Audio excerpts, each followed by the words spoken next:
Hi, my name is Jenny, and I'm going to be presenting the country of Ireland. I love this place. So first we're going to get into the geography, physical features, history, environmental issues, and human aspects. I'm going to go a little fast because I'm reading my notes, but I want to keep it under 10 minutes.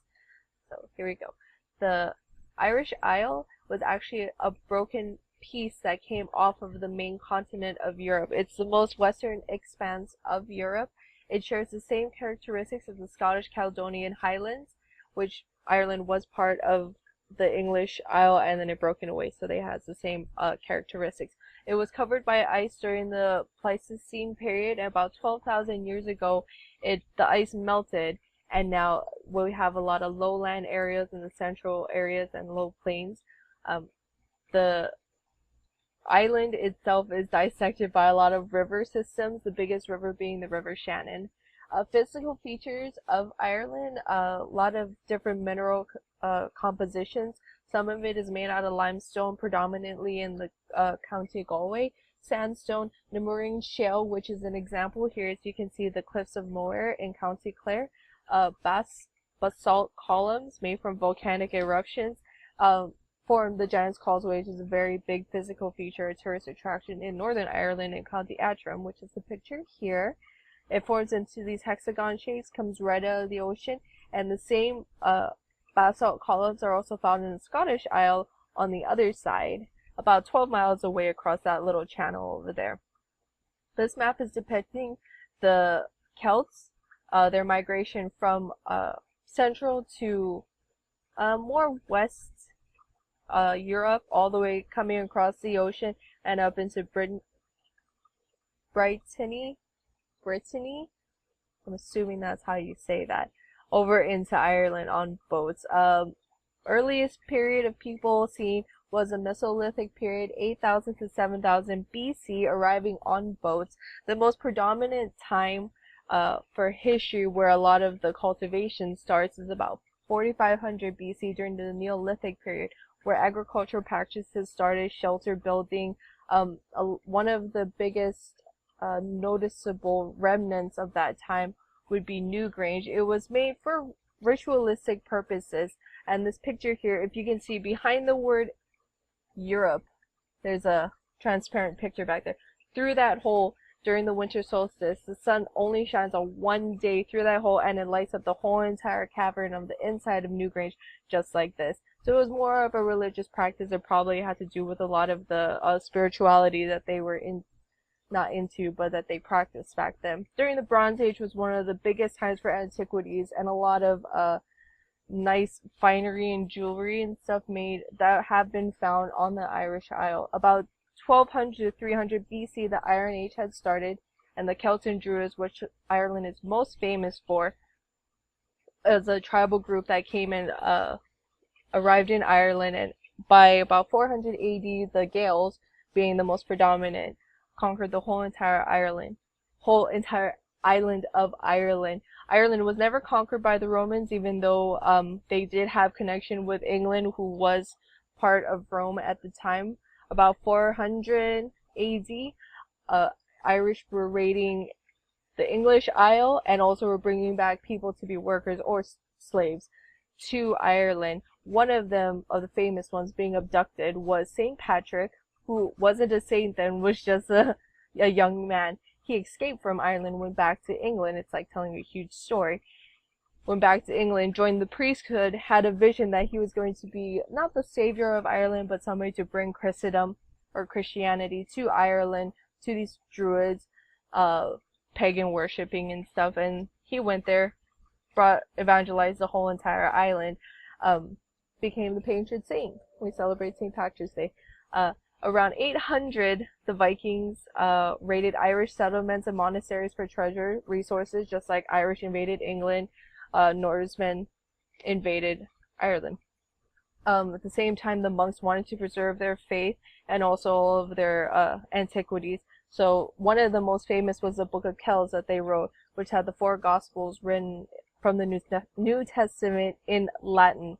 And the Book of Kells can be seen in the Trinity College. this timeline, I'm not going to go into it, but you can read it. This timeline is highlighting a lot of the events, a lot of conquerors, a lot of important disputes in Ireland over religion. Being on, let's see, the left side here is going to be Protestant, people fighting for Protestants, ending in the 90s with the Orange Order, which would be the Protestant side. On the right side, we have the people who would have fought for the Catholic side, and the ending at the very bottom with Sinn Féin. This is a map of the climate in Ireland. The picture on the left is going to be a population map. As you can see, a lot of the population is on the eastern side, facing the English island, where on the top up here, the most populous would be County Antrim, which is where Belfast is, and in the south would be Dublin. The top up here in Northern Ireland is part of the UK, or part of the British government, and the southern part found their freedom and independence, and now they are known as the Republic of Ireland. The map on the that was my boyfriend. The map on the right is annual rainfalls. On the western side of the island is the open Atlantic Ocean. So from there it's coming up a lot of warm air coming from about North Africa, bringing warm air up, causing a lot of precipitation and a lot of high rainfall. It doesn't snow at this altitude, even though at the same altitude would be Canada in North America, but it doesn't rain here because of the warmer climates, warmer waters, I should say. Some of the big environmental issues that we have in Ireland is non-renewable fossil fuels. A lot of things, just like Hawaii, are imported into into Ireland. So fuel, food, people also. Excuse me. Ireland has a high dependency on peat, which was used in a lot of rural areas. 20% of Irish homes are fueled by peat moss, which is hardened, mineralized soil that's dried and used for fossil fuels. Not fossil fuels, but used as a energy source. A lot of Ireland is rural, so a lot of people living in the countryside still use this, but the EU has enacted a peat ban, pertaining to a lot of commercial use or overuse, because it takes hundreds of thousands of years for it to develop. Another place besides Ireland that's going through this is also Russia. One of the biggest things is fuel and food, but also immigration to Ireland. Ireland being very rural, for like the 60% of the island, a lot of it is condensed into really high populated cities. There's about 4.5 billion people, 4.5 million people on the island, and two of the major cities are getting a bit crowded. A lot of the immigration is coming from China, surprisingly. So expansion outwards would have to actually cost the country itself a lot for them to build further out to the rural area, and a lot of those places have native species and endangered species and plant life that can't be found anywhere else but on that island. So a lot of the residents are still trying to keep it as rural as possible.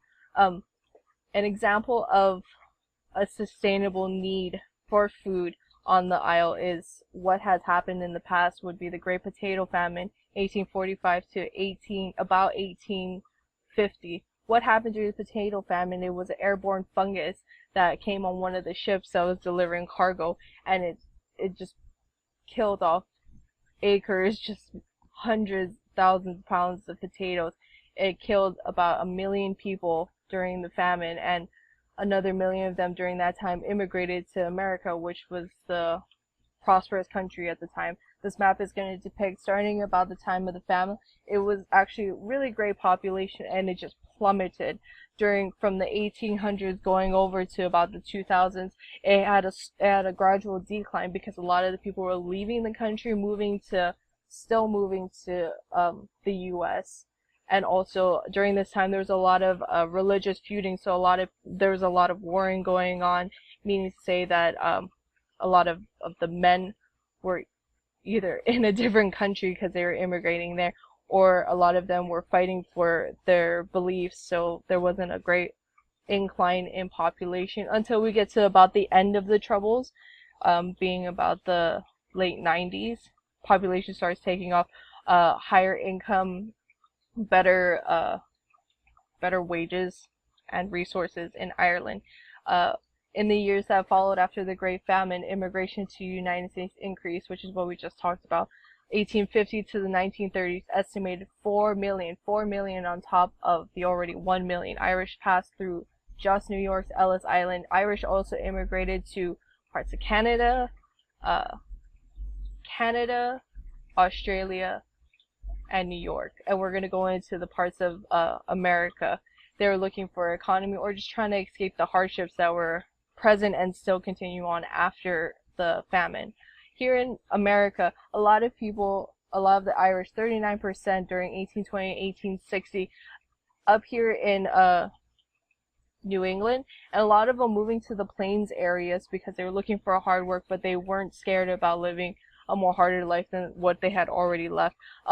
There was such discrimination because there were so many Irish coming in that people were discriminating. They didn't want Irish people to be applying or working for them.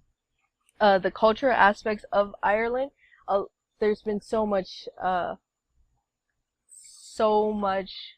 writers and poets, because that's what Irish people are famous for their use of the words, the language, the song.